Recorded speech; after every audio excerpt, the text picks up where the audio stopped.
Hello guys, let's see the question. In the given figure, PM is 1/4 of PQ and PN is 3/5 of NS. If the area of PMRN is 12.5 cm square, then area of PQRS in cm square is what?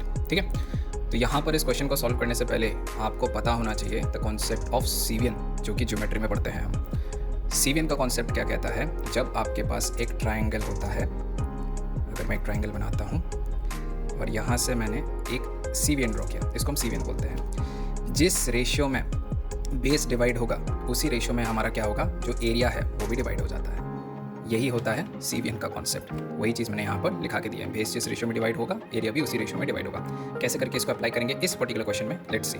हमको यहाँ पर क्या दिया गया है, P M ratio P Q दिया गया है, यहाँ पर दिया गया 1/4। तो हमको क्या करना है, पी एम और एम क्यू का रेशियो पहले पता कर लेना है, जो कि क्या हो जाएगा फिर ऑब्वियसली बात है 1/3। ठीक है, तो 1/3 हमने क्या कर दिया, यहाँ पर पुट अप कर दिया। नेक्स्ट हमारे पास क्या दिया गया, उसके बाद हमको बोला गया है कि P N is 3/5 of N S. P N और एन एस का रेशियो हो गया है 3/5। तो पी एन एन एस कितना हो गया, 3/5। अब मेरे को पता है रेक्टेंगल अगर होता है उसका प्रॉपर्टी क्या होता है, अगर मैं रेक्टेंगल में एक डायगोनल खींचूँ तो ऑब्वियसली सी बात है, जो आपका इस ट्राइंगल का, दो ट्राइंगल बने तो जो दोनों ट्राइंगल होंगे उनका एरिया सेम होगा। ट्राइंगल की प्रॉपर्टी है। तो हम देखते हैं रेशियो में कैसे दिया गया। अगर मैं सीवियन, ऑब्वियसली सी बात है, अगर मैं यहाँ पर ये डायगोनल खींचता हूँ तो ये जो है हमको इस सीवियन, ये ऑटोमेटिकली सीवियन बन जाता है।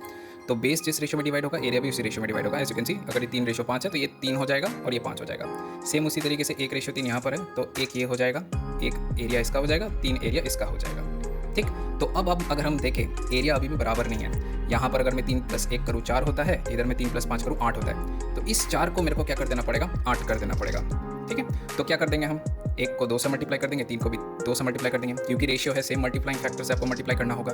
तो हमको मिल जाता है 2/6। अब देखिए 2 है, 6 है, यहाँ पर 3 है, 5। तो 2 और 6 मिला के 8, 3 और 5 मिला के 8। तो ये डायगोनल है, दो ट्राइंगल है, दोनों के एरिया क्या होंगे, बराबर हो गए। अब मेरे को क्वेश्चन में क्या दिया गया, मेरे को क्वेश्चन में दिया गया कि पी एम आर एन का जो एरिया है वो 12.5 सेंटीमीटर स्क्वायर है। पी एम आर एन, इसका वैल्यू दिया गया है 12.5। हम यहाँ पर देख पा रहे हैं कि हमने जो रेशियो निकाला है उसमें क्या आ रहा है, 3 + 2 5 आ रहा है। तो 5 यूनिट की वैल्यू हमें 12.5 दी गई है। तो अब हमें क्या करना है, हमें इस पूरे रेक्टेंगल का एरिया निकालना है। तो अगर 5 यूनिट की वैल्यू 12.5 है तो इसकी और इसकी मिला के कितनी, 8 + 8 16। तो 16 यूनिट की वैल्यू कितनी होगी वो हम अब फाइंड। तो अब जब 16 यूनिट की वैल्यू होगी वो क्या होगी, तो हमें 8 यूनिट की वैल्यू क्या हो जाएगा, फिर हम ऑब्वियसली क्या करेंगे, 5 यूनिट का वैल्यू अगर 12.5 होता है तो 8 यूनिट की वैल्यू क्या हो जाएगी, 12.5/5 × 8। सेम उसी तरीके से, क्योंकि अब मेरे को 8 तो नहीं फाइंड करना है, मेरे को 16 फाइंड करना है। तो 16 यूनिट की वैल्यू क्या हो जाएगी, 12.5/5 × 16 कर देंगे इसी तरीके से। तो our answer comes out to be 40 centimetre square. Okay, thank you.